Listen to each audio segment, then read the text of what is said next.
A coded cable crossed the Atlantic at dawn, hinting the Crown might soon face its greatest stress test since 1936. And that single whisper is why you and I cannot look away tonight. Canada's crisp air still rang with King Charles III's pledge to bind North to Crown for another century, when, 12 time zones east, Prince Harry quietly slipped into Beijing under an alias that fooled even local protocol officers.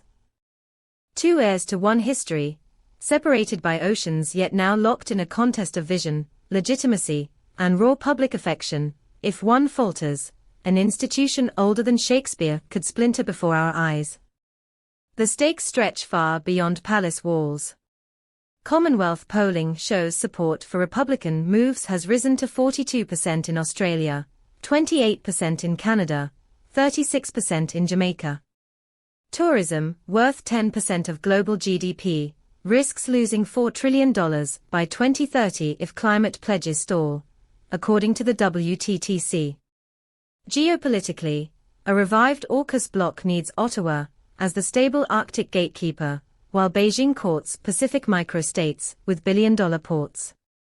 In that vortex, every royal handshake or misstep can tilt markets and morale in 40 nations.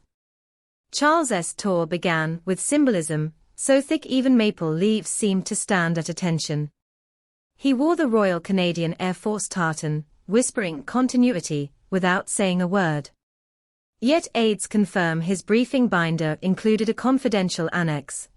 Provincial premiers warning the Crown must confront Indigenous land claims or risk constitutional attrition within a decade.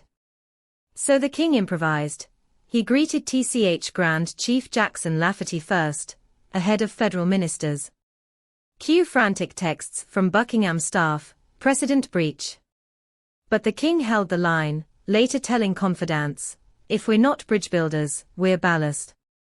Meanwhile, Harry's Beijing schedule read like a spy novel map.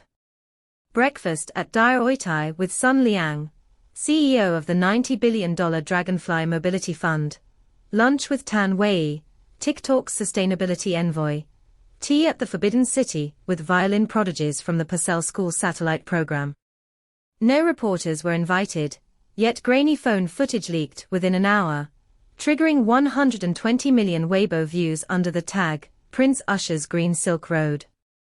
Chinese state media labeled him a people's duke, subtle shade at his estranged royal status.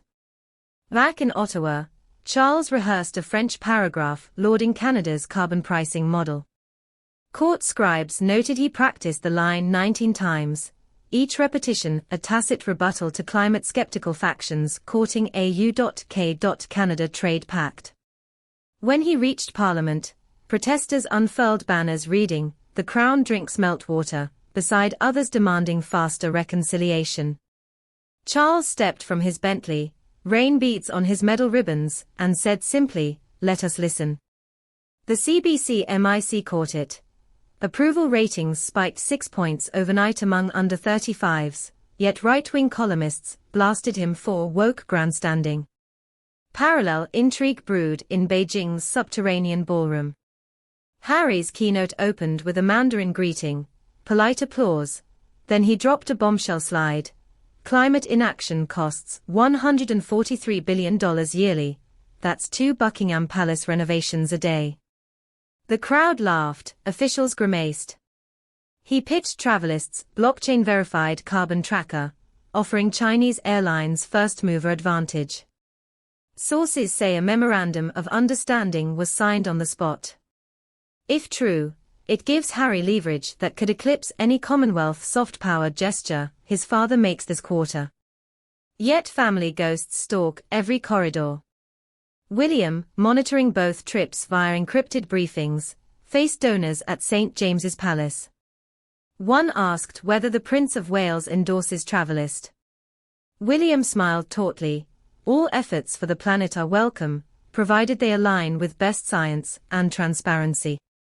Diplomatic, yes, but inside it's heard the subtext, a warning shot at his brother's private deals. The Queen Consort, thousands of miles from both men, hosted music in May at Sandringham, smiling through a migraine, according to a lady-in-waiting. Camilla's absence from Canada left tabloids spinning. Was it health, or subtle strategy to keep headlines on Charles' solo? Her statement cited scheduling logistics, yet palace medics were reportedly flown to Norfolk that week. Conspiracy blogs allege she resents Canada after cold receptions in 2009. Reliable sources dismiss that as fiction, but perception outruns truth these days. Data drift in. Climate Action Tracker lists Canada's policies as highly insufficient, the UK's as almost sufficient. Chinese outbound travel predicted to top 180 million trips in 2025. Netflix's The Crown finale pulled 112 million hours watched, meaning any live Windsor drama rivals prime time. No Commonwealth realm has cut ties since Barbados 2021, yet 5 have legislation drafted. Amid numbers, personal tension simmers. A forgotten protocol note required royal households to coordinate diaries, yet Charles learnt of Harry's Beijing speech from a Reuters alert, not from Sussex HQ. Courtiers debated retaliation, pull the Purcell patronage. Lock Travelists government grants. Charles reportedly said, "We govern by patience, not punitive reflex." Still, a private secretary requested Cabinet Office legal advice on intellectual property rights for the title Prince Harry in commercial use. The Beijing gala ended with a toast of aged pure tea. Harry raised his cup, quoting Confucius, "Virtue is never solitary, it always has neighbors." Observers saw diplomatic genius, or candid opportunism. Simultaneously, Charles closed his Ottawa banquet quoting a Cree proverb, "Living in balance is the highest law." 2 speeches, 1 metaphor, oceans apart. Night in London, and Prince's Street whispers of an impending summit at Windsor, Charles, William, Harry, mediated by the Archbishop of Canterbury.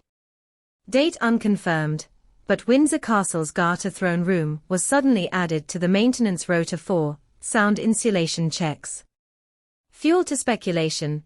Could they appear together at September's UN Climate Summit in Vancouver? If yes, reconciliation, if no, schism. Meanwhile, Canberra signals it may delay Republic referendum if King visits next spring, seeking goodwill capital.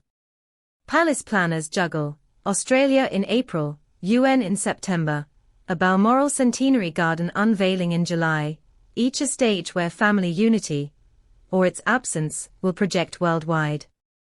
Beneath grand strategy pulse the human stakes. Insiders say Charles rereads letters from Diana to young William and Harry, seeking guidance on fatherhood amid public storms. He keeps one line tucked in his diary, "Remember, there will be men before they are kings." Yet time is short. His cancer treatment schedule forces 48-hour windows of intense duty followed by medical rest. Hence Ottawa's compressed program, 12 events in 2 days, a test of endurance he passed, barely. Harry flies to California after Hong Kong, but baggage handlers spot a sealed diplomatic pouch bearing the royal coat of arms, speculation rockets, secret correspondence, or legal notice. Sussex representatives decline comment. Viewers, the Palace Game Board resets hourly. One wrong phrase, one missed call, could redraw alliances from Canberra to Nairobi. Charles wagers on institutional gravitas. Harry bets on tech-savvy activism. William maneuvers to merge both, or risk inheriting fragments.